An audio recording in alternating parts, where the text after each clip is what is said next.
Sekedar informasi, survei ini dilakukan pada tanggal 2 hingga 5 Mei 2023 dengan metode survei random digit dialing atau RDD.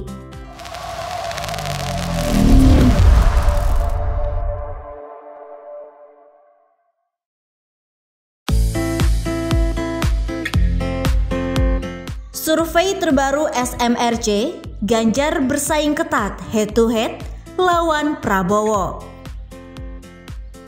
Dilansir dari kompas.com Jakarta, hasil survei lembaga Saiful Mujani Research and Consulting atau SMRC mengungkapkan bahwa Ganjar Pranowo lebih unggul tipis elektabilitasnya sebagai bakal calon presiden atau capres dibandingkan Prabowo Subianto di lingkaran pemilih kritis. Adapun hasil ini merupakan simulasi SMRC dengan asumsi dua nama bakal capres yaitu Ganjar dan Prabowo. Kendati demikian, Denny mengaku bahwa pihaknya tak bisa menyimpulkan mana yang lebih unggul antara Ganjar dan juga Prabowo. Namun diakuinya Ganjar sempat tertinggal dibandingkan Prabowo pada survei periode Maret hingga April. Catatan kompas.com, survei SMRC periode 7 hingga 10 Maret, Prabowo memiliki elektabilitas 42,1%, sedangkan Ganjar memiliki 37,7%. Kemudian pada survei 4 hingga 7 April, Prabowo juga mengunggul dengan 46,3%, sedangkan Ganjar dengan 37,7%. Lalu pada survei 18 hingga 19 April tercatat Prabowo kembali unggul di atas Ganjar yaitu 46,4% dibandingkan 38,2%. Selanjutnya pada 25 hingga 28 April Prabowo masih unggul yaitu di 45,7% dibandingkan Ganjar di 38,1%. Sekedar informasi, survei ini dilakukan pada tanggal 2 hingga 5 Mei 2023 dengan metode survei random digit dialing atau RDD.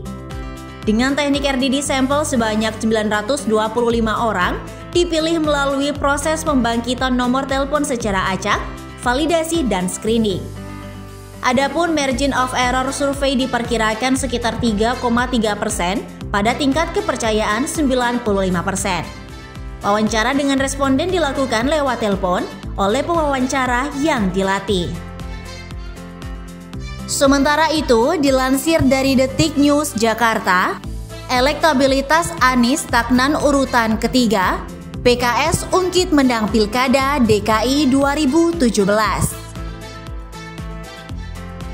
PKS tak mempermasalahkan elektabilitas baca pres Anies Baswedan berada di posisi ketiga dalam sejumlah hasil survei di bawah Prabowo Subianto dan Ganjar Pranowo. PKS mengungkit kondisi serupa pernah terjadi di Pilkada DKI 2017.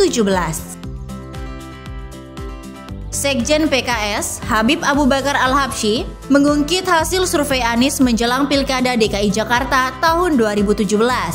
Dia berkata meski Anies selalu berada di posisi ketiga, tapi berhasil untuk menang.